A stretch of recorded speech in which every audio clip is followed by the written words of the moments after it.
नमस्ते साथियों। चलिए प्रेयर करके आज की हम क्लास शुरू करेंगे। First prayer.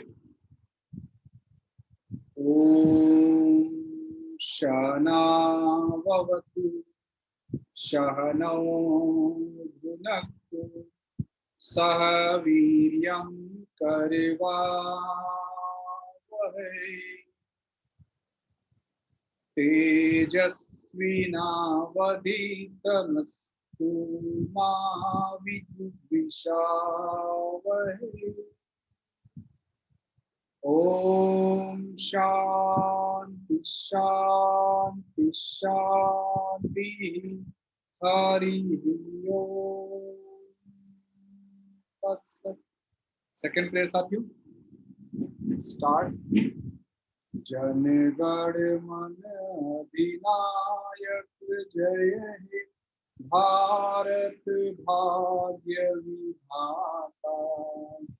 पंजाब सिंध गुजरात मराठा द्राविड़ उत्कल बंग विंध्य हिमाचल यमुना गंगा उच्चल जलधि तरंग। तव शुभ नामे जागे तव शुभ आशीष मांगे। गाहे तव जय गाथा जन गण मंगलदायक जय हे भारत भाग्य विधाता। जय हे जय हे जय हे जय जय जय जय। भारत माता की जय। भारत माता की जय। भारत माता की।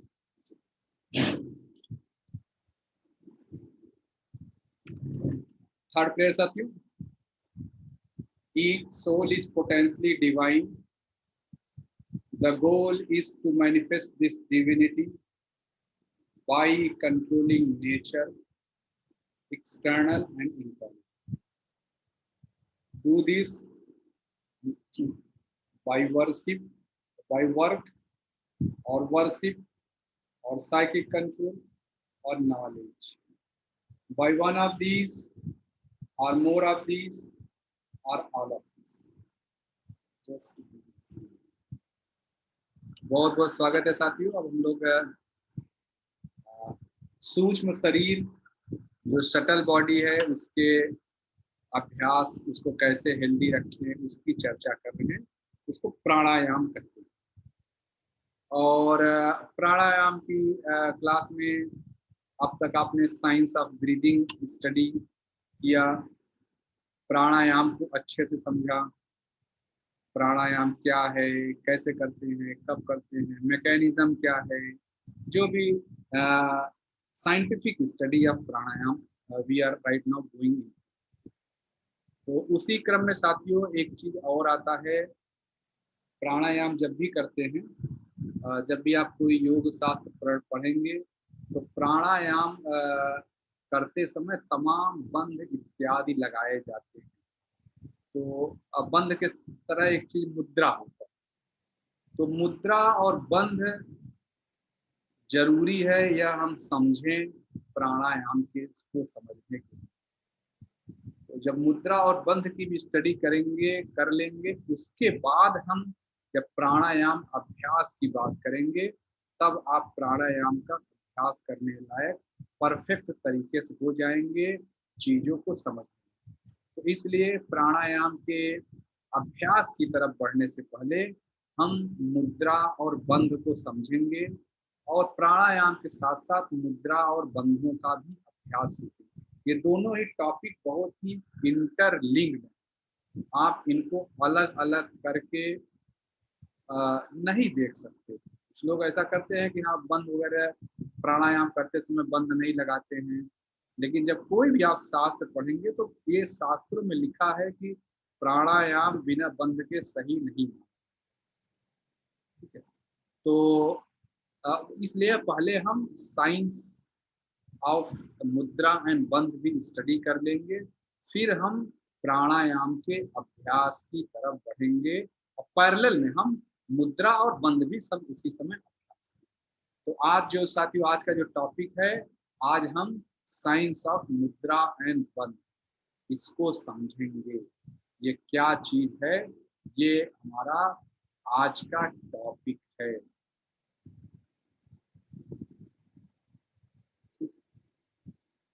तो साथियों, जैसे अगर प्राणायाम की डिफिनीशन आपको याद हो तो प्राणायाम दो शब्दों से मिलकर बना, प्राण प्लस आयाम। प्राण को आयाम, प्राण के आयाम को, प्राण के एक्सपेंशन को, प्राण के जुरिस्डिक्शन को या उसके इफेक्टिवनेस को बढ़ाना, ये हमारा टारगेट है। तो जैसे प्राण को बढ़ाने के लिए किसी एरिया की तरफ, मान लीजिए पेट के एरिया में आप कोई ऐसा प्राणायाम करें जिसमें हवा, या आपको पेट में मान लीजिए कोई ऐसी समस्या, कोई भी समस्या, एसिडिटी की प्रॉब्लम है, कॉन्स्टिपेशन की प्रॉब्लम है, तो हम जरूर ऐसा कोई न कोई अभ्यास करने की कोशिश करेंगे जो पेट के एरिया के प्राणिक इम्बैलेंस को ठीक करे।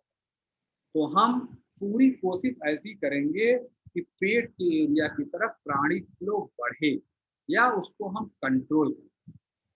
तो कंट्रोल करने के लिए हमारा जो फिजिकल बॉडी है, जो अन्नमय बॉडी है, इसमें कुछ चेंजेस करके हम कर सकते हैं।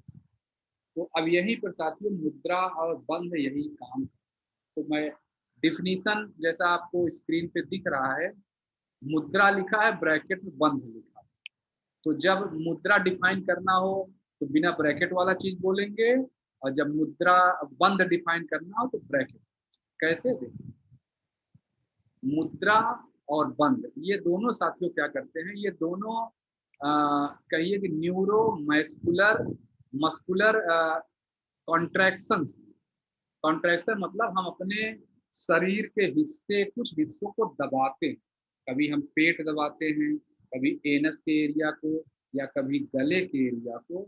यह दबाते ही प्राण जो है, जो प्राणिक एनर्जी है, जो प्राणिक फ्लो है, उस पे हमारा नियंत्रण हो जाता है। जैसे अब इस तरह में मैं बैठा हूँ, अब मेरे शरीर से आपको लग रहा है प्राण तो यहाँ दिमाग में जा ही रहा होगा, मैं बोलते बोलते ऑक्सीजन ले रहा हूँ और वो ऑक्सीजन जा रही होगी ऊपर। लेकिन अगर मैं ऐसे कर दूँ, देखिए ऐसे सिर्फ नीचे झुकने मात्र से जो ऑक्सीजन का फ्लो है या प्राण का फ्लो ब्रेन की तरफ कम हो जाता है। कम हो जाने से यहाँ पे, यानी मैं इस एरिया में कहिए अपने प्राणिक फ्लो को कम कर देता हूँ। तो ये जो चेंज जो मैंने ऐसे किया, इसी को न्यूरोमैस्कुलर कंट्रैक्शन बोलते हैं। अपनी मसल्स को हम कॉन्ट्रैक्ट कर दिए, तो प्राण को इधर जाने से रोक दिए या उसके फ्लो को कम कर दिए। तो यही कहा जाता है बंद। जब हम कोई न्यूरोमैस्कुलर बॉडी में कोई ऐसा चेंज करें, पेट भी लोग अंदर, पेट भी अंदर कर लीजिए तो भी होता है, एनस के एरिया को ऐसे खींच लीजिए ऊपर तो भी प्राण का फ्लो कंट्रोल होता है। तो और शरीर की विभिन्न आकृतियां, कभी आपने देखा होगा मेडिटेशन करते समय कोई साधु ऐसे बैठ जाते हैं, कोई ऐसे बैठते हैं, कोई ऐसे बैठते हैं, कोई ऐसे बैठते हैं। ये जो विभिन्न मुद्राएं हैं साथियों, ये भी प्राण के फ्लो को कंट्रोल करती हैं।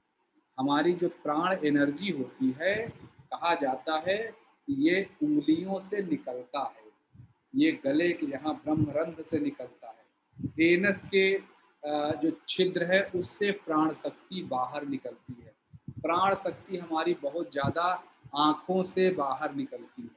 इसीलिए जब भी प्राणायाम मेडिटेशन या ध्यान करते हैं, आँख बंद कर लेते हैं, प्राण को रोक देते हैं, जाल ऐसे बंद लगा देते हैं, तो इधर से प्राण का निकलना, ऐसे हाथ कर लेते हैं, कोई ऐसे कर लेता है, ऐसे कर लेता है।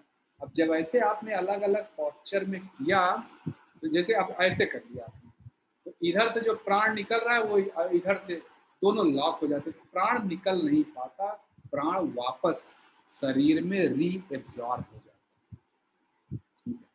है। ऐसा ये कहा जाता है, लोगों ने देखा भी। यानी जो जैसे मैंने ऐसे किया, तो ये देखिए, ये मैंने कुछ मसल्स को, 2 उंगलियों की मसल को आपस में जोड़ दिया। तब कुछ लोग ऐसे करते हैं, मान लीजिए किसी ने ऐसे किया, तब देखिए ऐसे किया, ऐसे किया, अलग अलग पॉस्चर्स हैं। तो ये सारी चीजें न्यूरोमस्कुलर कंट्रैक्शन है। क्यों हम करते हैं? इसका 2 उद्देश्य है। प्राण को किसी विशेष दिशा में भेजना या प्राण को किसी विशेष एरिया में लॉक कर देना। तो जब हम कोई ऐसा आकार, आकृति या न्यूरोमस्कुलर कंट्रैक्शन करते हैं जिसमें प्राण को किसी विशेष दिशा में भेजते हैं, उसको लॉक नहीं करते, तो उसको कहते हैं साथियों मुद्रा।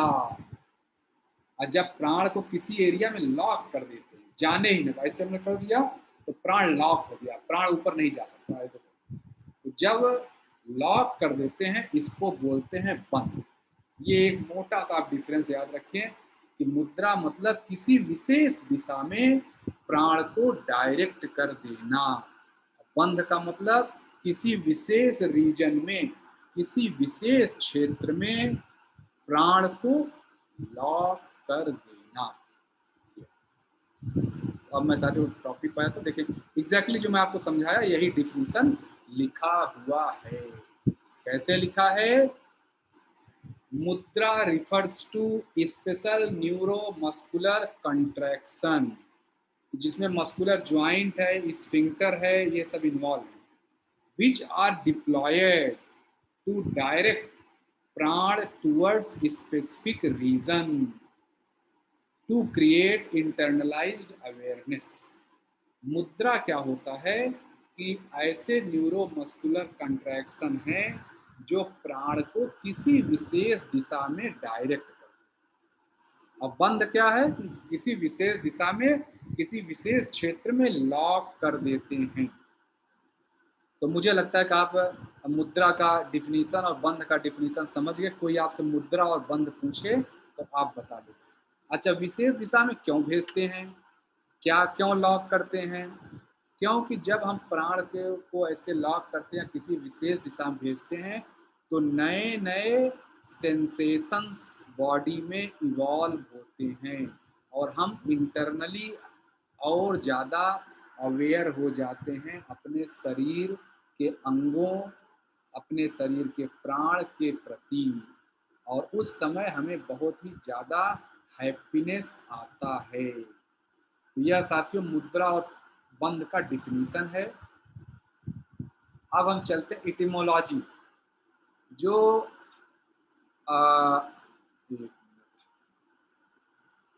ये एक चीज रह गया, नहीं आगे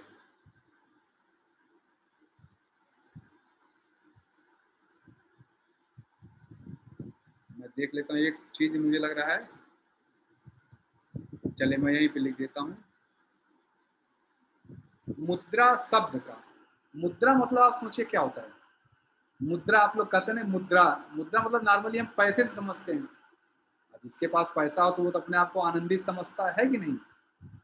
कुछ लोग बहुत ऐसे कहते हैं कि देखो बहुत एटीट्यूड दिखा रहे हैं।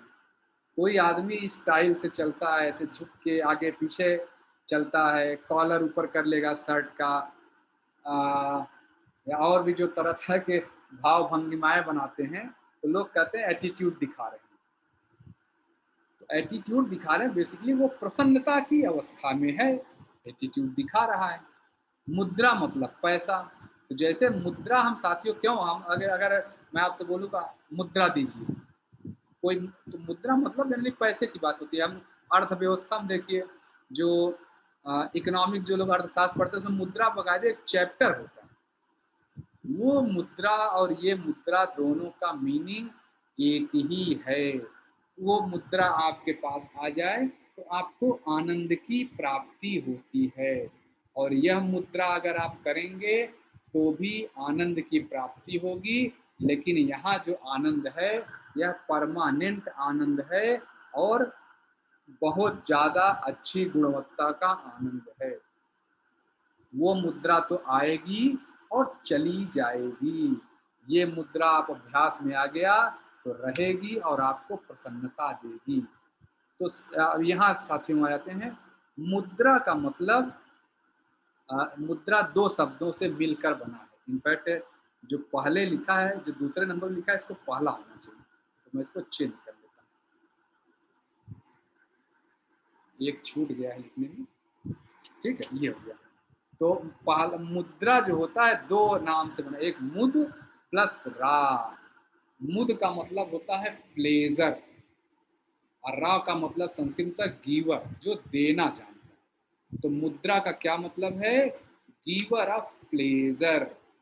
जब आप मुद्रा का अभ्यास करते हैं तो आपको आनंद की प्राप्ति होती है।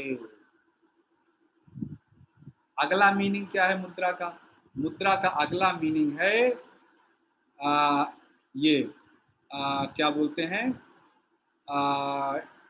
Gesture, attitude. कहते हैं लोग एटीट्यूड दिखा रहे हैं। एटीट्यूड दिखाना, एटीट्यूड किसका जेस्चर?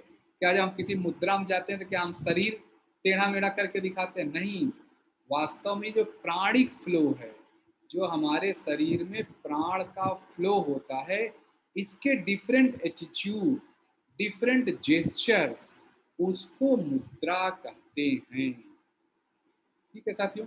और एक जो है तीसरा है शारदा तिलक तंत्र। यह एक हमारा शास्त्र है जिसमें कहता है, मुद्रा को डिफाइन किया है, मुदम आनंदम ददाति, आनंदम ददाति इति मुद्रा।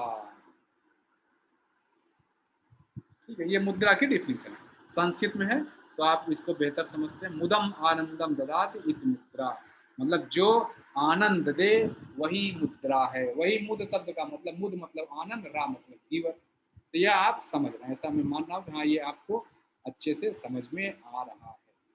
तो ये मुद्रा का शब्द विज्ञान हो गया।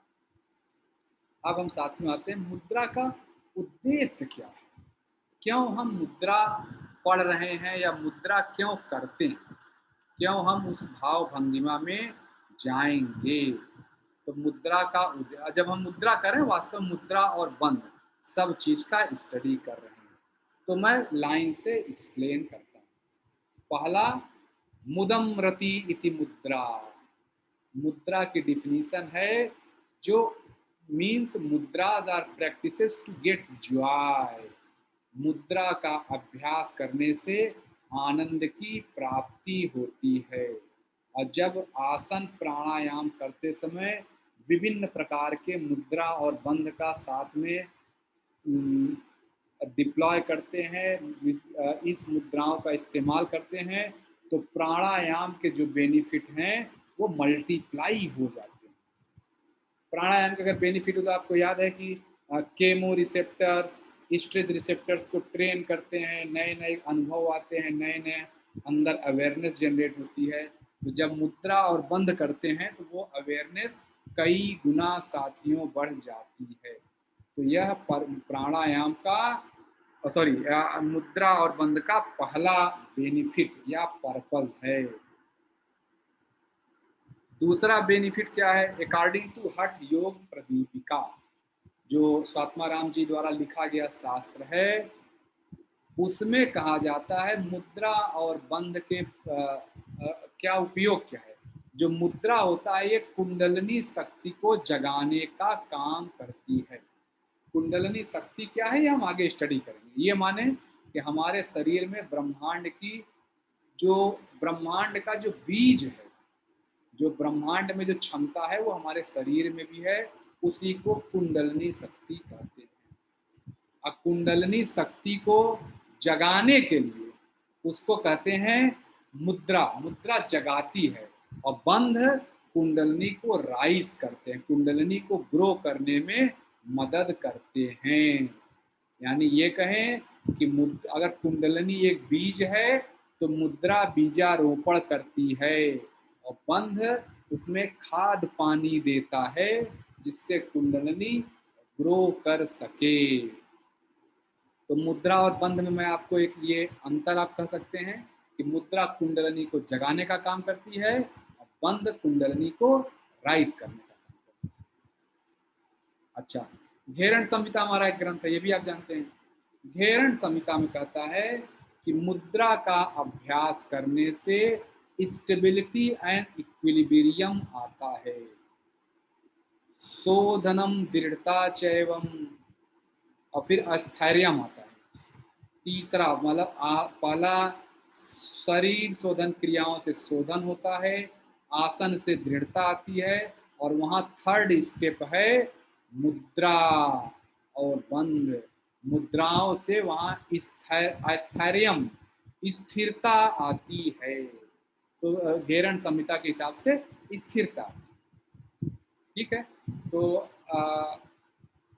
मैं आपको बता पा रहा हूँ कि प्राणायाम आसन, पहला हमने बताया कि प्राणायाम आसन के इफेक्ट को मल्टीप्लाई करते हैं, दूसरा कुंडलिनी को जगाना और उसको ऊपर ले जाने का काम करते हैं, तीसरा कि स्थिरता आती है। जिनका मन बहुत चंचल होता है, मुद्रा आदि के अभ्यास से स्थिरता आती है। अच्छा, अब तीसरा साथियों, जो चौथा बेनिफिट है, देखिए इसको मैं, जब हम मुद्रा और बंध का अभ्यास करते हैं तो मुद्रा तो प्राण जो है, प्राण शक्ति जो प्राण कहते हैं, या तो वो किसी क्षेत्र की या किसी विशेष दिशा में डायरेक्ट होता है, या किसी विशेष रीजन में लॉक होता है। और इसकी वजह से उस एरिया के जो प्रोप्रियोसेप्टर्स और विसरोसेप्टर्स, ये सब हैं, एक्टिवेट हो जाते हैं, नए नए सेंसेशन बॉडी में जनरेट होते हैं, और धीरे धीरे माइंड जब उधर की तरफ इन सेंसेशन को फील करने लगता है, तो यह माइंड बाहरी जो इंद्रियों के विषय हैं उनसे हट जाता है, माइंड इंटरनलाइज्ड हो जाता है। और इसको कहते हैं, जब माइंड इंटरनलाइज्ड हो जाए, इसी को साथियों प्रत्याहार कहते हैं। यानी मुद्रा और बंध के अभ्यास से व्यक्ति प्रत्याहार की तरफ बढ़ जाता है। अगला जो पांचवा पॉइंट है, मुद्रा और बंध के अभ्यास से एडेप्टशिप आता है। एडेप्टशिप मतलब मेच्योरिटी आती है, परिपक्व हो जाना। तो मुद्रा और बंध के अभ्यास से योगी आसन, प्राणायाम, प्रत्याहार, धारणा, ध्यान, समाधि सभी मामलों में मेच्योर हो जाता है। उसके अंदर नए नए सेंसेशन जनरेट होता है, नया नया ब्रेन में डेवलपमेंट्स होते हैं, उसका मूड अच्छा होता है, सोचने का तरीका, कंसंट्रेशन इत्यादि बदलने लगता है। अच्छा, अगला छठवां पॉइंट, मुद्रा और बंध के अभ्यास से साथियों, चूंकि योग का आप लोग जानते हैं, योग का उद्देश्य क्या है, इंडिविजुअल कॉन्शसनेस को यूनिवर्सल कॉन्शसनेस में एब्जॉर्ब कराना। समुद्र की एक बूंद जो कभी समुद्र से अलग हो गई थी, उसको वापस उसी समुद्र में जोड़कर समुद्र बना देना। तो हम सभी भी ऐसे ही हैं, जो अनंत समुद्र है, यूनिवर्सल कॉन्शसनेस है, उससे अलग हो गए हैं। हम भी उसी बूंद की भांति अब समुद्र में चले जाएं और समुद्र बन जाए, यही हमारे जीवन का उद्देश्य है। और मुद्रा और बंध का अभ्यास करने से नया लिंक क्रिएट होता है, क्योंकि नए नए सेंसेशन जनरेट हुए, तो आप जल्दी ही यूनिवर्सल कॉन्शसनेस में हम लोग एब्जॉर्ब हो जाएंगे। यह मुद्रा का बेनिफिट। अगला बेनिफिट जो है, मुद्रा साथियों हमारे शरीर में मिरर की तरह काम करती है। जैसे आप मिरर के सामने खड़े हो जाइए या मिरर पे टॉर्च मारिए, तो टॉर्च की लाइट आपके ऊपर ही आएगी, यानी मिरर रिफ्लेक्ट कर देता है चीज़ों को। तो मुद्रा और बंध साथियों ऐसे ही हैं, प्राण को जो शरीर से बाहर निकल रहा है वापस शरीर के अंदर भेज देते हैं। तो इस तरह मुद्रा के अभ्यास से हमारी प्राण शक्ति का लॉस रुक जाता है, प्राण का लॉस हम रोक लेते हैं, और इस तरह अपनी अपनी ऊर्जा को सेव करते हैं। तो यह साथियों मुद्रा के विभिन्न उद्देश्य हैं। अब कोई आपसे पूछे कि मुद्रा और बंध में क्या अंतर है, इसको आप बता सकते हैं क्या? तो हम साथियों क्या बताएंगे, मुद्रा और बंध डिफरेंस है, मैं यहाँ पे लिखा हूँ, मैं आपको बताऊँ। पहला चीज, मुद्रा जो है प्राण को किसी एक विशेष दिशा की तरफ डायरेक्ट करता है। तो यहाँ जो असली वर्ड है डायरेक्ट्स प्राणा, प्राण को डायरेक्ट करता है। और बंध क्या करता है, लॉक द प्राण, प्राण को लॉक करता है, ये प्राण को लॉक करता है। दूसरा, मुद्रा जो है इंडिपेंडेंटली प्रैक्टिस किया था, मुद्रा को आप चाहें अलग से प्रैक्टिस कर ले, आसन प्राणायाम से लिंक करने की जरूरत नहीं। लेकिन जो बंध होते हैं ज्यादातर वो प्राणायाम से कनेक्टेड है, प्राणायाम के साथ ही इनका अभ्यास किया जाता है। तीसरा डिफरेंस, मुद्रा जब आप करते हैं तो ब्रीदिंग उस समय नॉर्मल है, लेकिन जब बंध का अभ्यास करते हैं तो ज्यादातर समय ब्रीदिंग को पॉज करना होता है। तीसरा ये। चौथा, मुद्रा जो अभ्यास बंद आंखों से, खुली आंखों से भी कर सकते हैं मुद्रा का अभ्यास, लेकिन जब बंद का अभ्यास करते हैं generally most of the time आंख को बंद करते हैं। मुद्रा आर स्लो इन एक्शन, मुद्रा का प्रभाव शरीर में बहुत धीरे धीरे आता है, लेकिन प्राण का प्रभाव बहुत तेजी से, ऑलमोस्ट इमीडिएट आता है। प्राण का इफेक्ट आप, सॉरी बंध का इफेक्ट तुरंत ही अनुभव कर सकते हैं। मुद्रा जो ज्यादातर होती है या तो फेस, फिंगर और एब्डोमेन, तीन एरिया पे फोकस करती है, यानी हम इन्हीं तीन एरिया के पोस्चर्स को या पोजीशन या आकृति को, ओरिएंटेशन को चेंज करते हैं, फेस, फिंगर और एब्डोमेन। लेकिन बंध जो है, बंध में गला, डायफ्राम, पेल्विक और एब्डोमेन, इतनी सारी चीजों के ऊपर बंध फोकस करता है। अच्छा, अगला सातवां डिफरेंस साथियों, मुद्रा जो है रिप्रेजेंट्स इमोशन, जेस्चर, एटीट्यूड, अभी हमने देखा एटीट्यूड यहाँ और होगा, इमोशन और जेस्चर और एटीट्यूड। आपने देखा वो बड़े कॉमन लैंग्वेज कहते हैं, बड़ा एटीट्यूड दिखा रहे हैं, वही वाला एटीट्यूड। यहाँ प्राण बहुत सारे एटीट्यूड दिखाता है। मुद्रा के अभ्यास से प्राण अलग अलग दिशा में जाता है, और बंध जो है यह एटीट्यूड नहीं दिखाता, बल्कि यह तो प्राण को रोकता है, प्राण को एक दिशा में, एक क्षेत्र में बांध कर रखता है। तो मुद्रा जो बंध है ये चक्र इत्यादि से लिंक है, लेकिन जो मुद्रा है वो एक इमोशन इत्यादि से, बहुत ही अच्छी फीलिंग आती है, दोनों में आती है। तो यह साथियों मुद्रा और बंध में अंतर, मुख्य अंतर हमेशा जाने वही है कि मुद्रा प्राण को डायरेक्ट करती है और बंध प्राण को लॉक करता है। अच्छा, अब हम चलते साथियों फिजियोलॉजी, ये मुद्रा कैसे काम करती है या बंध कैसे काम करती है। जैसे मैंने बताया कि मुद्रा और बंध ये वॉलेंटरी न्यूरोमस्कुलर कॉन्ट्रैक्शंस है। न्यूरो वॉलेंटरी मतलब हम तो अपने आप यह नहीं होता, हमें करना पड़ता है। और मुद्रा से जैसे बताया कि प्राण स्पेसिफिक दिशा में डायरेक्ट होता है और बंद स्पेसिफिक दिशा में लॉक। अच्छा, अब जब प्राण स्पेसिफिक दिशा में डायरेक्ट हुआ या लॉक हुआ, वास्तव में उस समय उस एरिया या उस दिशा की तरफ प्रेशर, जो बॉडी के अंदर प्रेशर है, एयर का प्रेशर इत्यादि चेंज हो जाता है। चेंज होने की वजह से उस दिशा में या उस क्षेत्र में जहां प्राण लॉक है, जो प्रोप्रियोसेप्टर्स हैं, विसरोसेप्टर्स हैं, उनमें नए नए मतलब वो कंडीशनिंग उनकी नई हो जाती है, तो नए नए सेंसेशंस जनरेट होते हैं, नए नए सेंसेशन।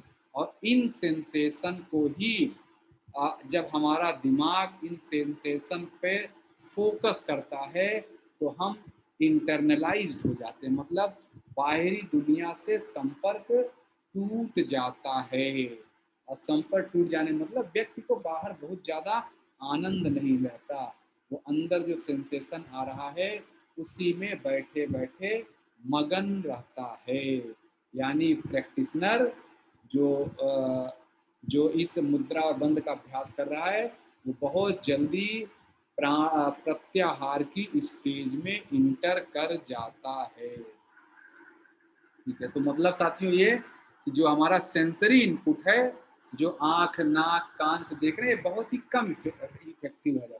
कोई आपको गाली देगा, चिल्लाएगा, आपको कुछ फर्क ही नहीं पड़ेगा। ये मुद्रा और बंध के अभ्यास से यह सब कुछ संभव है। कोई आपको डांट रहा है, कोई कुछ कर रहा है, आपको फर्क ही नहीं पड़ेगा, क्योंकि you are happy in your own, अपने अंदर ही प्रसन्न है, तो बाहर वाले को क्यों रिएक्ट करना। तो ये साथियों प्रत्याहार यानी मुद्रा और बंध के अभ्यास से व्यक्ति प्रत्याहार की स्टेज में बहुत जल्दी पहुंच जाता है। अच्छा, अब हम साथियों मुद्रा और बंध को थोड़ा स्टडी करने की कोशिश करेंगे। तो मुद्रा क्या होता है, मतलब मुद्रा तो हम समझ गए क्या होता है, कैसे काम करता है ये भी समझ गए, उसके पर्पस समझ गए। अब कितने तरह की मुद्राएं होती हैं ये साथियों, शास्त्र पढ़ेंगे आपको 10 20 50 मिलेगा, लेकिन मैंने बहुत लोगों से सुना हजारों तरह की मुद्राएं होती हैं। तो मुद्राओं का दो मुख्य भाग है, एक भाग का नाम है हस्त मुद्रा और एक भाग का नाम है काय मुद्रा। दो तरह की मुद्राएं होती हैं। हस्त मुद्रा जो हाथों से बनाते हैं, हाथ की विभिन्न आकृतियों से, कभी अंगूठे को तर्जनी में टच करते हैं, कभी मध्यमा में टच करते हैं, इस तरह ये भी अलग अलग मुद्राएं हैं, क्योंकि यह प्राण को डायरेक्ट करें। हैंड जेस्चर या हैंड एटीट्यूड। अब काय मुद्रा में शरीर को विभिन्न पोजीशंस में, विभिन्न अवस्थाओं में रखते हैं, जिससे प्राण डायरेक्ट हो। तो साथियों मुद्रा कितने तरह की हुई, दो तरह की। कौन कौन सी, हस्त मुद्रा और काय मुद्रा। अब हम हस्त मुद्रा की तरफ चलते हैं। ये क्या हस्त मुद्रा साथियों, समझने के लिए हमें यह जानना पड़ेगा कि जो हमारे हाथ में 5 उंगलियां हैं, यह वास्तव में पंच तत्व को रिफ्लेक्ट करती हैं। अब कौन सी उंगली किसको रिफ्लेक्ट करती है, इसका याद करने का एक तरीका मैं आपको बता देता हूं, कभी भी भूलेंगे नहीं। आपको जो हैंड का फिगर दिख रहा है, पाम दिख रही है, उस पर देखिए अग्नि, वायु, आकाश, पृथ्वी, जल, यह पंच तत्व लिखे हुए। और उसके बगल में जो फोटो दिख रहा है राइट साइड में, एक योगी ध्यान मुद्रा में बैठे हैं और उनके चक्रों की पोजीशन, नीचे से मूलाधार चक्र, स्वाधिष्ठान चक्र, मणिपुर चक्र, अनहत चक्र और विशुद्धि चक्र, आज्ञा चक्र और सहस्रार चक्र। यह 7 चक्र हैं। और जो हमारे साथियों पंच तत्व है, शुरू के 5 तत्वों से ही जुड़े हैं। ये जो थर्ड आई चक्र है, जो आज्ञा चक्र और सहस्रार चक्र, यह तत्वों के परे हैं। तो विशुद्धि चक्र से, विशुद्धि चक्र जो होता है वो हमारा आकाश से जुड़ा है। हृदय चक्र वायु से जुड़ा है। मणिपुर चक्र अग्नि से जुड़ा है। स्वाधिष्ठान चक्र जल से जुड़ा है। और जो मूलाधार चक्र है, यह पृथ्वी तत्व से जुड़ा है। यानी अगर हम गर्दन से नीचे चलें तो जो गर्दन पहला एलिमेंट, पहला जो चक्र है, अगर गर्दन से शुरू करें तो गर्दन से मूलाधार चक्र के बीच 5 तत्व हैं। या पांचों अलग अलग महाभूत से जुड़े। तो अब देखिए मैं खुद याद करता हूँ, मैं आपको बता देता हूँ जिससे आप तुरंत ही याद कर लेंगे। ये मेरी 5 उंगलियां देख रहे हैं। गले का तत्व जो होता है ये आकाश तत्व है, सबसे ऊपर है। तो देखिए पांचों में सबसे ऊपर कौन है? ये आकाश तत्व हो गया। इसके नीचे हृदय पे चले, वो वायु तत्व है। तो वायु तत्व कैसे? अब हम इधर चलेंगे, अंगूठा यानी देखिए ये आकाश, ये वायु, ये अग्नि, और फिर अग्नि के बाद ये जल और ये पृथ्वी। पूरा ऐसे सर्किल बना दीजिए। तो वही 5 तत्व जो विशुद्धि चक्र से लेके मूलाधार चक्र के बीच है, वही पांचों तत्व है। गले में विशुद्धि चक्र सबसे बड़ा, तो ये हो गया, ऐसे याद करें, ये हो गया आकाश। आकाश के बाद वायु तत्व आता है हृदय, ये वायु। वायु के बाद नाभि पे आता है अग्नि, अग्नि ये थंब हो गया अग्नि। फिर यहाँ आता है अग्नि के बाद स्वादिष्ठान चक्र आता है, वाटर आप उसको बोलते हैं। जल तत्व वो हो गए लिटिल फिंगर। और फिर पृथ्वी जो सबसे पेरेनियम वाला हिस्सा है, जो मूलाधार चक्र है, वो पृथ्वी तत्व। इस तरह पूरा आप सर्किल बनाएंगे तो आपको यह 5 तत्व याद करने की कभी जरूरत नहीं पड़ेगी। ऐसे बस सर्किल बनाएं, मिडिल फिंगर से शुरू करें और अंगूठा से होते हुए सर्किल बना लें। आकाश, वायु, अग्नि, जल और पृथ्वी। ठीक है, यह याद करने का तरीका मैं खुद ऐसे याद करता हूँ, तो मैंने आपको समझा दिया। नहीं तो लोग ऐसे रैंडमली याद करते रहते, याद नहीं। मिडिल फिंगर ही गला है, थ्रोट चक्र को दिखाता है आकाश तक। और वहां से एक सर्किल बनाते हुए हम अंगूठे की तरफ से बढ़ेंगे आगे। यह साथियों याद हो गया आपको? मैं आशा करता हूँ आपको याद हो गया। अब कभी नहीं भुलाएगा, ऐसा मेरा मानना है। चलिए आगे चलते हैं।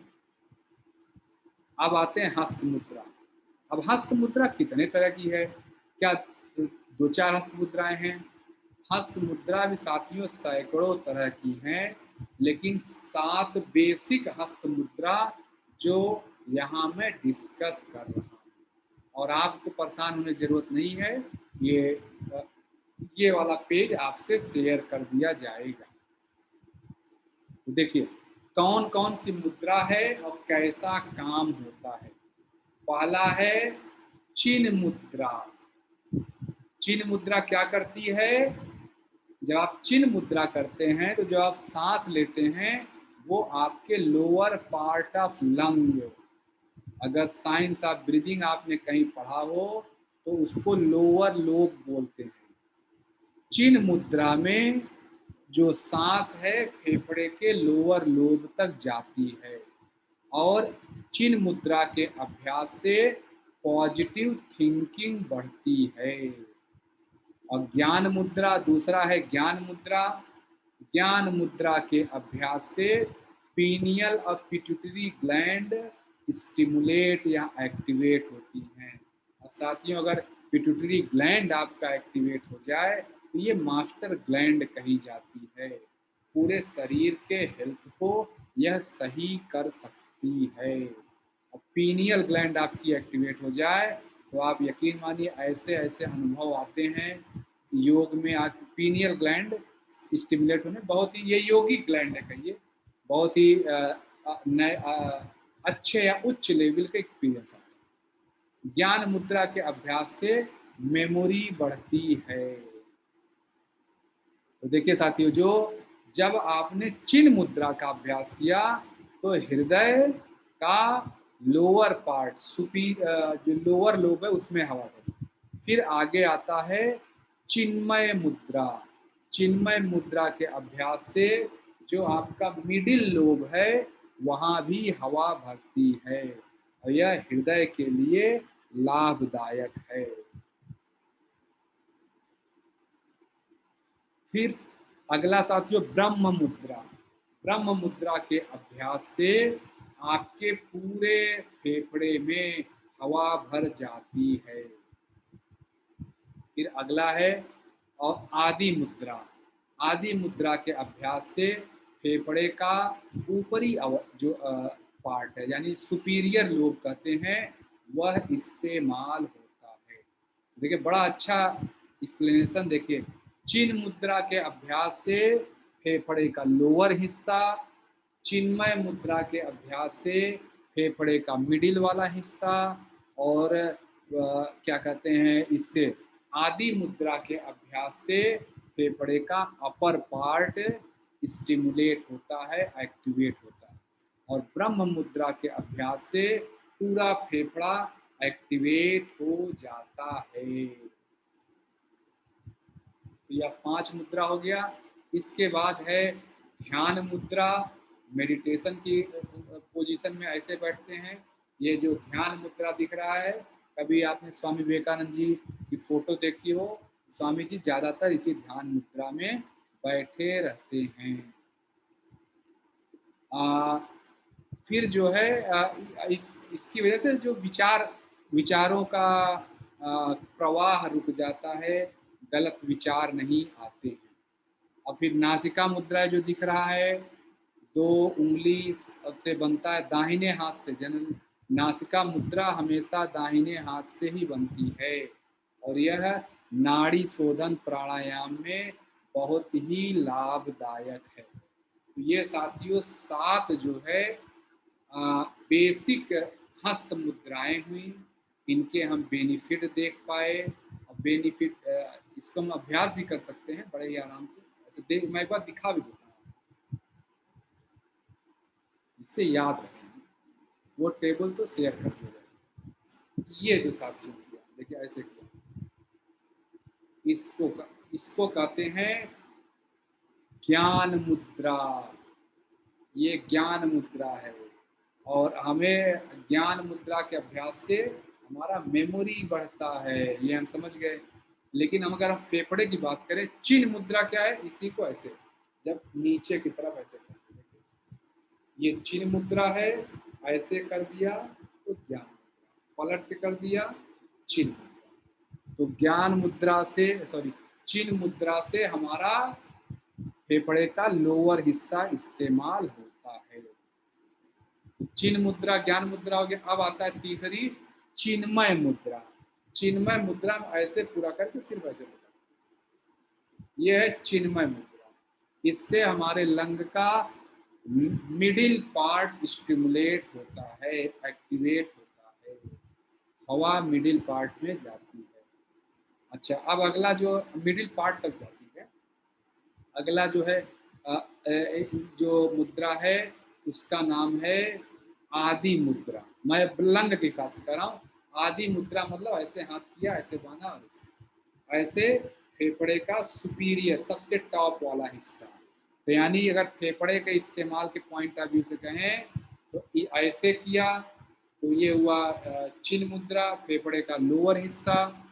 मिडिल पार्ट में ऐसे किया तो फेफड़े का मिडिल हिस्सा, और ऐसे किया तो फेफड़े का सुपीरियर लोब इस्तेमाल होता है।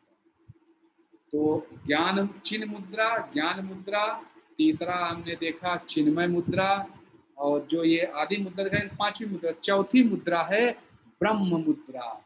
दोनों हाथ को ऐसे लॉक करते हैं, उठा अंदर करके ऐसे कर देते हैं, ऐसे देखिए, ये ब्रह्म मुद्रा है। इसको करने से हमारा जो लंग के फुल कैपेसिटी यूज होती है। 5 हो गया। छठवां हुआ ये वाला हिस्सा, ध्यान मुद्रा। ध्यान मुद्रा ऐसे आप जब मेडिटेशन बैठते हैं, अगर ऐसे बैठिए, ये ध्यान मुद्रा है। और फिर साथियों ध्यान मुद्रा के साथ अगला आता है नासिका मुद्रा। वो क्या है, प्राणायाम इसका इस्तेमाल होता है। यह 7 बेसिक मुद्राएं आप समझ गए, देख लिए। इनका हम बार बार अभ्यास करेंगे, बेनिफिट याद रखने की कोशिश करें। चिन्ह मुद्रा से पॉजिटिव थिंकिंग बढ़ती है, ज्ञान मुद्रा से मेमोरी बढ़ता है, पिट्यूटरी और पीलियन ग्लैंड एक्टिवेट होते हैं। चिन्मय मुद्रा से हृदय के लिए अच्छा है। ब्रह्म मुद्रा से चेस्ट की बीमारियां ठीक होती हैं। आदि मुद्रा से सर्वाइकल स्पॉन्डिलाइटिस, ध्यान मुद्रा मेडिटेशन में लाभदायक है, और नासिका मुद्रा प्राणायाम में लाभदायक है, और डेंटल प्रॉब्लम के लिए। अच्छा, तो इस तरह साथियों हस्त मुद्रा हो गया। अब काय मुद्रा पे आते हैं। शरीर को विभिन्न आकार में रखकर जो भाव भंगिमाएं बनाई जाती हैं, जो प्राण के डिफरेंट एटीट्यूड होते हैं, उनको कहते हैं काय मुद्रा। काय मुद्रा में डिफरेंट बॉडी पार्ट, जैसे अगर काय मुद्रा आपने अभी धीरे धीरे हम लोग स्टडी करेंगे, अभी उसके चर्चा।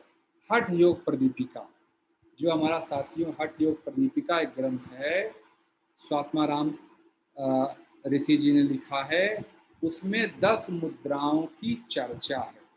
यह 10 मुद्राओं के नाम आप याद रखें जरूर। मतलब आप अच्छे योगी अगर बनना चाह रहे हैं, कम से कम इन 10 मुद्राओं का नाम याद रखें। धीरे धीरे जब योग में आगे बढ़ते जाएंगे तो कभी न कभी ये सीखते भी जाएंगे, लेकिन अभी आप ये 10 मुद्राओं के नाम याद करने की कोशिश करें। मैं कैसे याद करता हूं मैं अपना बता देता हूं, जिससे आप याद रखें। शुरू के 3 जो है, एक का नाम है महामुद्रा, द ग्रेट एटीट्यूड। दूसरे का नाम है महाबंध, द ग्रेट लॉ। और महामुद्रा और महाबंध के प्रभावों को अगर बढ़ाना हो तो महावेद। तीसरी जो महावेद जो मुद्रा है, यह भी एक, तो महामुद्रा, महाबंध और महावेद, यह भी मुद्रा है। इंग्लिश में द ग्रेट पायरसिंग एटीट्यूड। पायरसिंग मतलब फाड़ना, काटना, इसको कहते हैं। ये 3 महा मैं अपना जैसे याद करता हूँ बता रहा हूँ। महामुद्रा, महाबंध और वेद। फिर चौथी मुद्रा जो आती है साथियों, इसको कहते हैं खेचरी मुद्रा। खेचरी मुद्रा ही सबसे इम्पोर्टेंट मुद्रा है। जैसे आसनों का राजा कौन? सिद्धासन। ऐसे ही मुद्राओं का राजा कौन? खेचरी मुद्रा। खेचरी मुद्रा का अगर अभ्यास करें, इसके हम बेनिफिट वगैरह बहुत शॉर्ट में डिस्कस करेंगे, चूँकि जो इस क्लास का स्कोप है उसमें ये नहीं आता है, लेकिन तब भी खेचरी शब्द का मतलब जरूर जाने।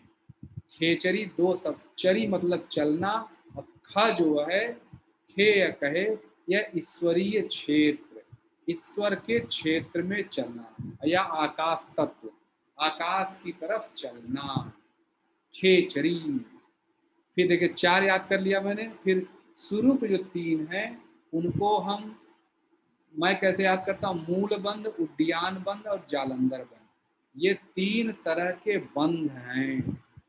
यानी जो 10, अच्छा एक चीज और, कि हठ योग प्रदीपिका में बंध और मुद्रा के बीच बहुत ज्यादा डिफरेंस नहीं करता है, वो लाइन से डिस्कस कर देता है। कुछ शास्त्र डिस्कस कर मुद्रा और बंध को अलग मानते हैं, कुछ नहीं। उसमें आप न पढ़े कि ये ऐसा है वैसा है, आप ये देखिए कि उन पॉस्चर्स में, उन आकृति या उस भाव में जाने पर बेनिफिट होता है क्या। तो कोई कभी आपसे बहस करे ये मुद्रा है, ये बंद है, कर हाथ जोड़ ली, भाई तुम ठीक हो, जाओ यहाँ से। ठीक है, ये ध्यान रखना। तो देखिए महामुद्रा, महाबंध, महावेद, उसके बाद खेचरी, इसके बाद होता है ये चूंकि उसके हिसाब से लिखा गया जैसे हठ योग प्रदीपिका में है, लेकिन मैं कैसे याद करता हूँ? मूल बंध, उड्डयन बंध, जालंधर बंध। मूल बंध एनस के पास होता है, उड्डयन बंध पेट के पास, और जालंधर बंध नीचे से ऊपर चला आता हूँ। इस तरह 7 मुद्रा देखिए याद है। ठीक है, और फिर जो है एक अगली मुद्रा है विपरीत करणी मुद्रा। विपरीत करणी नाम से एक आसन भी है, वही लगभग है। तो विपरीत करणी मुद्रा है, और फिर उसके बाद वज्रोली मुद्रा। वज्रोली, वज्र ओली, वज्र मतलब इंद्र का जो हथियार है। और 10वीं मुद्रा है शक्ति संचालन मुद्रा। यह 10 मुद्रा साथियों नाम कोशिश करें कि याद रखें। इनका इंग्लिश नेम बहुत कुछ बताता है। महामुद्रा का इंग्लिश नेम है द ग्रेट एटीट्यूड। महाबंध का इंग्लिश नाम है द ग्रेट लॉ। महावेद का क्या नाम है? The great piercing attitude. खेचरी मुद्रा का क्या नाम है? The attitude of dwelling on supreme consciousness. ईश्वर की चेतना के क्षेत्र में घुस जाना, टच कर लेना। उद्यान बंध क्या है? The abdominal retention, retention law. मूल बंध क्या है? द पेरेनियम और सर्विक्स लॉ। जालंधर बंध क्या है? The throat law. ये गर्दन में लगाते हैं, क्लियर कट दिख रहा है। मूल बंध कहाँ लगाते हैं? पेरिनियम में लगाते हैं। उद्यान बंध कहाँ लगाते हैं? एब्डोमिनल में। इसलिए मैं इंग्लिश नाम बोल रहा हूँ। विपरीत करणी क्या? The reversing attitude. विपरीत करणी, इसमें शरीर पूरा उल्टा हो जाता है। वज्रोली, वज्रोली मुद्रा का the thunder bolt attitude. Indra के वज्र जैसी क्षमता आती है। वज्रोली का अभ्यास करने वाले ब्रह्मचर्य के रास्ते में बहुत जल्दी से आगे निकल जाते हैं। और वज्रोली एक अकेली मुद्रा नहीं है, इसको ओली, जैसे ओली, वज्रोली, सहरोली, अमरोली, नहीं सहजोली, सॉरी, तो वज्रोली, सहजोली, अमरोली, तीन तरह की मुद्राएं हैं। इनको तीनों कंबाइन करते हैं ओली मुद्रा। ठीक है, तो वो आपको उतना डिटेल जाने जरूर, नाम जरूर याद रखें।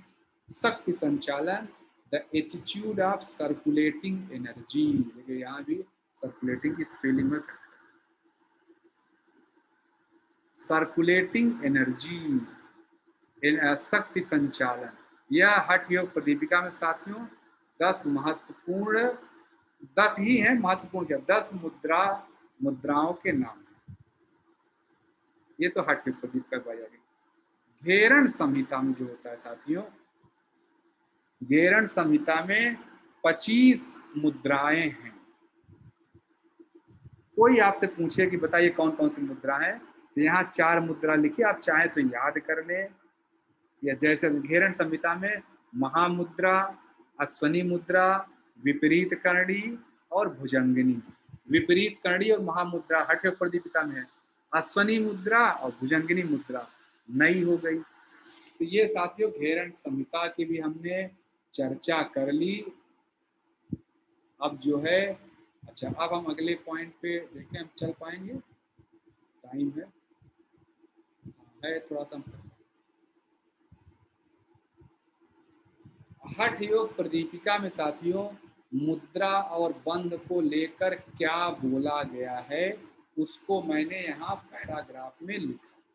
बीच बीच में जो HYP लिखा है 3.1, 3.2 मतलब चैप्टर 3 का पहला श्लोक ऐसे लिखा। तो मैं लाइन से बोलता हूँ और इसको अधिक से अधिक कोशिश करें कि याद रखने की कोशिश करें। आप याद रखें। जैसे साथियों हमारा कहा जाता है कि पृथ्वी माता शेष नाग के कंधों पर रेस्ट करती हैं, यानी शेष नाग जी अगर चले जाएं तो पृथ्वी का आधार ही खत्म हो जाएगा। इसी तरह साथियों, ठीक इसी तरह हमारे शरीर में भी एक शेषनाग जी हैं जिनका नाम है कुंडलनी। कुंडलनी हमारे पूरे योग अभ्यास का बेस है। अगर आपने कुंडलिनी योग अभ्यास, पूरा योग अभ्यास उसी पर टिका है। कुंडलिनी शक्ति की शक्ति से ही हम ऐसे योग अभ्यास करते हैं। और कुंडलिनी हमेशा गुरु की कृपा से ही जगती है। गुरु मतलब ऐसा व्यक्ति जिसकी कुंडलिनी जगी हुई है, जो उस अनुभव से गुजर चुका है जिससे आप गुजरना चाहते हैं। और जब साथियों कुंडलिनी शक्ति जगती है तो प्राण जो है, जो प्राण एनर्जी है, प्राण sum total of all energy, यह सुषुम्ना नाड़ी में प्रवेश करता है और उस समय डेथ इज एवर्टेड, व्यक्ति की मृत्यु नहीं होती है। कुंडली जगने पर ओल्ड एज यानी बुढ़ापा और मृत्यु दोनों पर विजय प्राप्त की जा सकती है। तो यह हठ योग प्रदीपिका के 3.1, 3.2, 3.3 और 3.5 से में बोला गया है। हठ योग, तो आप समझ गए कि कोई आपसे पूछे कि बताइए क्या हमारे शरीर में कोई शेषनाग है? हाँ है। कौन सा है? कुंडलनी है। कैसे कुंडलनी के पास जागेंगे देखेंगे, गुरु की कृपा होगी। अच्छा, वो जगने पर क्या होता है? प्राण सुषुम्ना नाड़ी में प्रवेश करता है और व्यक्ति जो है बुढ़ापा और अपना मृत्यु को भूल जाता है।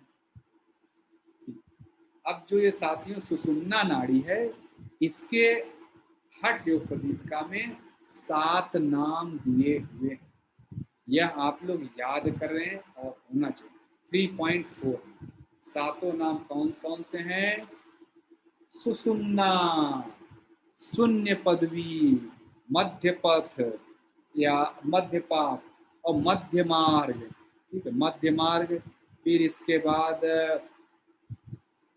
शमशान भी बोलते हैं, ब्रह्मरंध्र बोलते हैं और संभावी।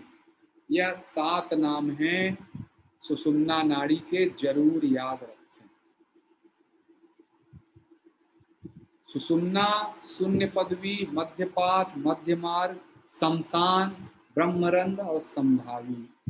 जब प्राण सुषुम्ना नाड़ी से प्रवेश करता है तो व्यक्ति का बाहरी दुनिया से संबंध कट जाता है और इसी को तो शमशान कहते हैं। शमशान में व्यक्ति जब जाए तो उसका बाहरी दुनिया संपर्क कट जाता है। ये ठीक है, तो यह 7 नाम है, इसको याद रखें। अच्छा, ये सुषुम्ना जो नाड़ी है साथियों, ये कैसी होती है?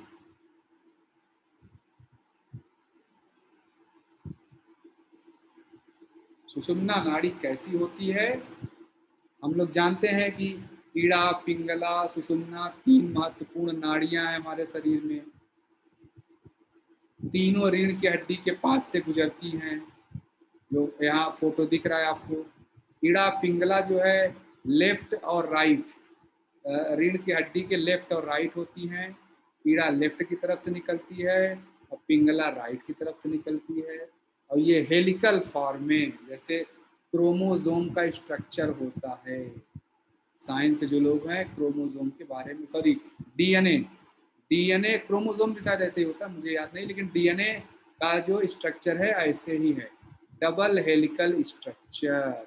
वो ईड़ा पिंगला का ही छोटा सा रूप है। ईड़ा पिंगला जो बीच में जो सीधी नाड़ी होती है उसी को बोलते हैं सुषुम्ना नाड़ी। ये इस सुषुम्ना नाड़ी का इंटरनल स्ट्रक्चर है। कभी कोई आपसे पूछे, और जब व्यक्ति इनलाइटेंड हो जाता है तो सुषुम्ना नाड़ी से ही प्राण फ्लो करता है। कुंडलिनी कहा जाता है उस समय इनलाइटेंड की अवस्था में कुंडलिनी नीचे से उठती है और ऊपर तक चली जाती है। तो अब हम क्या स्टडी कर रहे हैं साथियों? ईड़ा सुषुम्ना नाड़ी का इंटरनल स्ट्रक्चर। सुषुम्ना नाड़ी एक पाइप जैसी नहीं है, बल्कि अंदर कई पाइपें हैं। तो जो सबसे ऊपर वाली, जैसे आपने कोएक्सियल सिलेंडर देखा होगा, एक पाइप के अंदर दूसरी पाइप देखा ही होगा, ठीक है। तो जो सबसे बाहर वाली पाइप है उसका नाम है सुषुम्ना नाड़ी। उसके अंदर एक दूसरी पाइप होती है जिसका नाम है वज्र नाड़ी, और उसके अंदर एक तीसरी पाइप होती है जिसका नाम है चित्रणी नाड़ी। उसके अंदर एक चौथी पाइप है जिसका नाम है ब्रह्म नाड़ी। तो ये सुषुम्ना नाड़ी स्वयं में 4 नाड़ियों अंदर, मतलब उसके 3 नाड़ी और होती है। कौन कौन सी?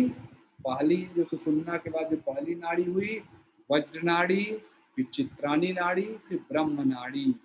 और ये जो गुणों के हिसाब से देखा जाए तो सुषुम्ना तामसिक होती है, वज्र नाड़ी राजसिक है, चित्राणी नाड़ी सात्विक है और ब्रह्म नाड़ी बियॉन्ड गुणास।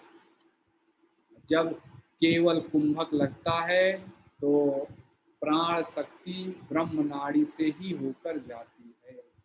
व्यक्ति गुणातीत अवस्था को प्राप्त कर लेता है। ये मुझे लग रहा है साथियों सुषुम्ना नाड़ी का इंटरनल स्ट्रक्चर आपको समझ में आ गया कि पहला बाहा सुषुम्ना नाड़ी, फिर वज्र नाड़ी, फिर चित्राणी, फिर ब्रह्म नाड़ी।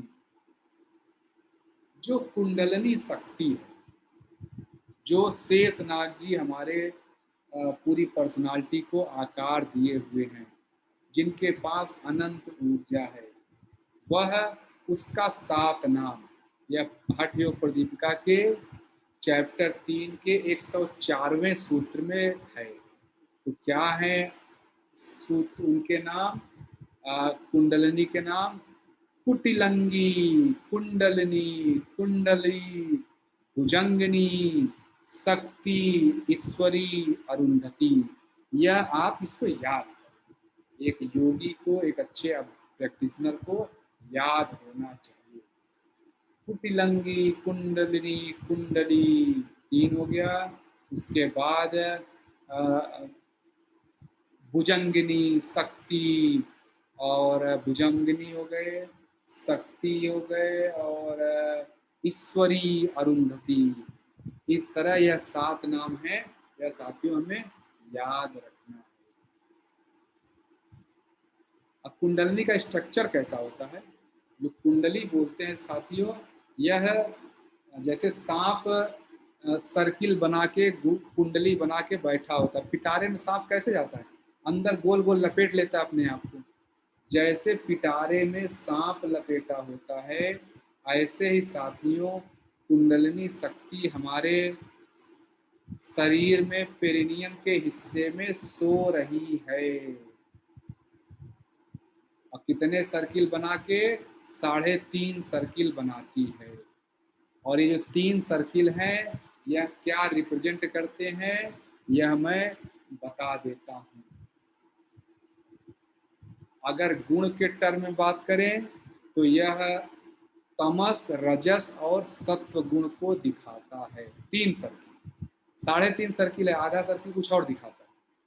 अगर चेतना के स्तर पर बात करें तो यह तीनों सर्किल कॉन्शसनेस, सब कॉन्शसनेस और अनकॉन्शसनेस इसको दिखाते हैं। अगर समय की बात करें तो पास्ट, प्रेजेंट, फ्यूचर दिखाते हैं।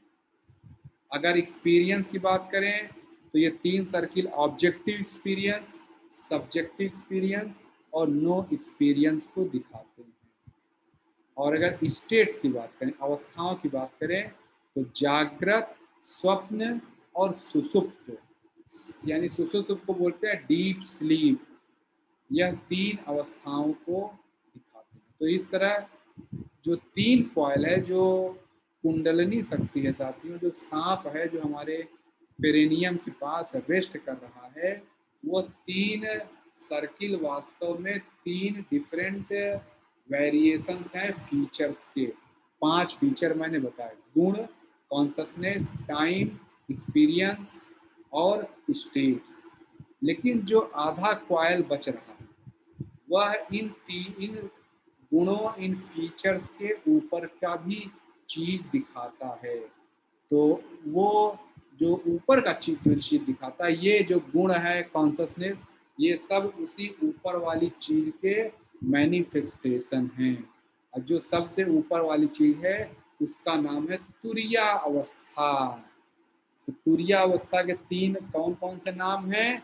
तमस, रजस, सत्व। और जब इसी में क्विलियम और बुरियम हो जाए तो तुरिया अवस्था आती है।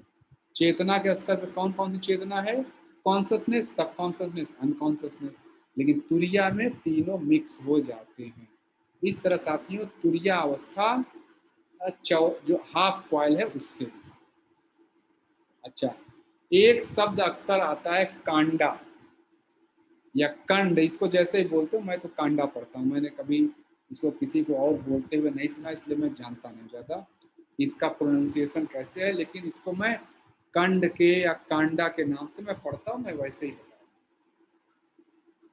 जैसे साथियों हमने बताया कि हमारा सूक्ष्म शरीर है, उसके अंदर चक्र हैं, नाड़ियाँ हैं, और नाड़ी जो है नीचे इड़ा, पिंगला, सुषुम्ना नीचे एक जगह मिलती हैं, यहीं से निकलती हैं, ऊपर फिर जाके आज्ञा चक्र पे मिल जाती हैं। तो यह कांडा साथियों क्या है? यह वह जगह है जहाँ से पूरे शरीर का नाड़ी तंत्र निकलता है। ये कहाँ पर है? पेरिनियम के ठीक ऊपर है। जो हमारा पेरिनियम है यहीं पर कांडा एक सफेद कपड़े जैसा क्या कहते हैं स्ट्रक्चर है, बिल्कुल मलमली कपड़ा जिसके ऊपर कुंडलनी शक्ति रेस्ट करती है। और साथियों जो रेस्ट करती है तो क्या कहते हैं कुंडलिनी शक्ति वहीं रेस्ट करती थी, तो कुंडलिनी राइज होती है अलग बात है। तो जो कांडा है या जो कंड, जिसको जो भी पढ़े मैं नहीं जानता हूँ, मैं अभी फिलहाल नहीं जानता, तो यह पूरे बॉडी के नाड़ी नेटवर्क का ओरिजिन प्लेस है। जैसे हिमालय में एक जगह है जहाँ से तीनों नदियाँ गंगा जमुना सरस्वती कहीं ना कहीं एक कॉमन जगह से निकलती हुई, अब बाहर से हम गंगोत्री यमुनोत्री कहते रहते हैं, लेकिन अंदर हो सकता है कहीं और ये सब कनेक्टेड हों। जहाँ कनेक्टेड होंगी गंगा जमुना सरस्वती, उसी को बोलेंगे कांड, कंडा या जो भी आप पढ़ें। ठीक है, मैं इसको कांडा पढ़ता हूँ तो मैं ऐसे बोलूँ। तो कांडा कौन सी जगह है? जहाँ गंगा जमुना सरस्वती तीनों मिलती होंगी, जहाँ ईड़ा पिंगला सुसिम्ना तीनों एक जगह जहाँ मिलते हैं उसी को कांडा कहते हैं। वहीं पे कुंडलिनी शक्ति रेस्ट करती है। यह साथियों आज की क्लास में यहाँ से एंड करता हूँ, और मैं आशा करता हूँ कि आपको मुद्रा और बंध के बारे में अच्छी जानकारी और मैं अच्छे से आपको समझा पाया हूँ।